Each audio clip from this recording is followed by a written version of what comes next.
What's going on, guys? It's CyberTech here, and today is November 3rd. It's a pretty big day for Apple users.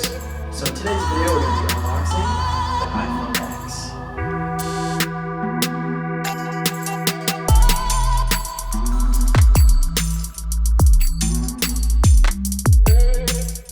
Alright guys, well here it is, the iPhone X. There was a lot of hype behind this phone after Apple unveiled two new iPhones, the iPhone 8, which honestly is more of an iPhone 7S, and iPhone X, which is now the new monumental standard for iPhones. It's available in two storage options, 64 gigabytes, which is priced at $9.99, and 256 gigabytes, which is available for $11.49. Now, when you open the box, you'll probably notice some familiar accessories when opening an Apple product. You have your 5-watt power brick, your lightning cable, as well as your earpods, which have been converted to lightning cable since there is no more headphone jack. Now, although iPhone X does support fast charging, you cannot do this with the charger straight out of the box. In order to use this fast charging capability on your iPhone X, you would have to buy a 29-watt Mac power brick that uses a USB-C port. Now, right off the bat, you might notice that iPhone X looks different from any other iPhone released before. This is because there is no home button, which allows an edge-to-edge screen display. In addition, iPhone X uses an OLED panel, which is different than previous LCD panels used in previous iPhones. You might also notice that not only is the front a glass display, but also the back. Apple claims that this glass is the most durable glass ever used in a smartphone before.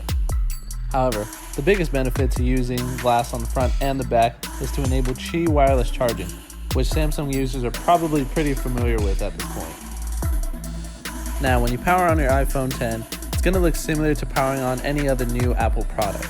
The steps are pretty much the same, however, the new feature which needs to be enabled during this process of setup is the new Face ID. Apple is now moving away from Touch ID and is now moving to the new Face ID, which we are trying to set up here. This is definitely a new experience from Touch ID. However, this was one of the main features that was different from any other iPhone ever before. As you can see, Halen struggles on the initial face scan. However, on the second face scan, Halen has a better idea of what is expected from him during the setup. The key here is to hold the phone in a natural position and make a complete 360 degrees with your head in order for the phone to scan your entire face.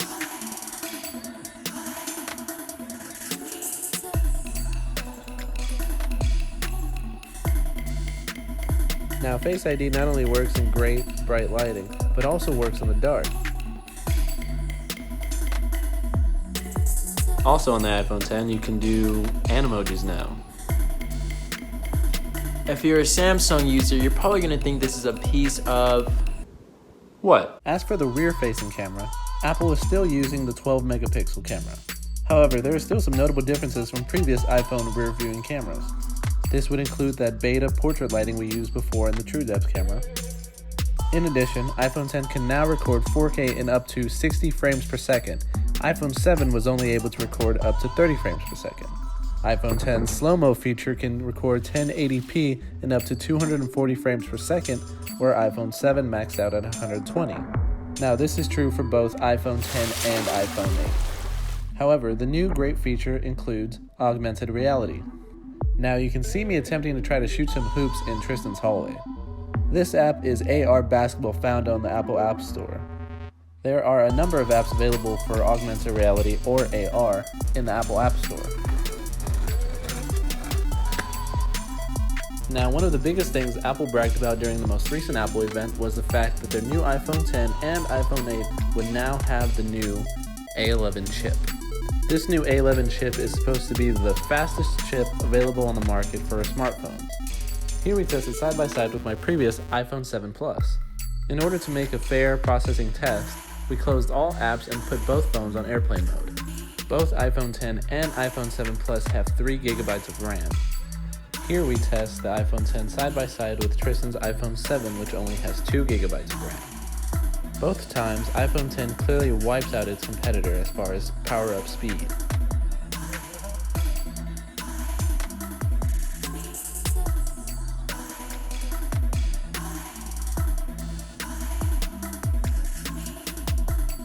Since there is no more home button, you will notice a bar at the bottom of your screen.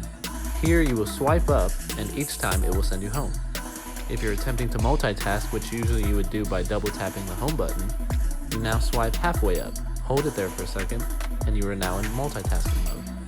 In order to close apps, you must now hold down the application until the red edit dots appear in the left corner. After you see this, you can now swipe up and begin to close your apps. If you swipe down from the middle of the screen, you will pull down your notification center. In order to reach notifications, you must pull down from the top right corner. Another new feature available on the iPhone X is the new front-facing TrueDepth Camera. Portrait mode not only on the back but now the front camera. In addition, there is also now beta portrait lighting. This allows you to skim through different types of filters and backgrounds while using the front-facing camera. You will notice that the iPhone X's lock button is slightly bigger than it was before. You can hold down the lock button for about 2 seconds and it will awaken Siri. Or you can hold together the lock button and volume up button in order to shut off the phone. Hey guys, thanks for watching. We hope you enjoyed the video. Make sure you like, comment, subscribe, and turn on post notifications to see more. CyberTech signing out.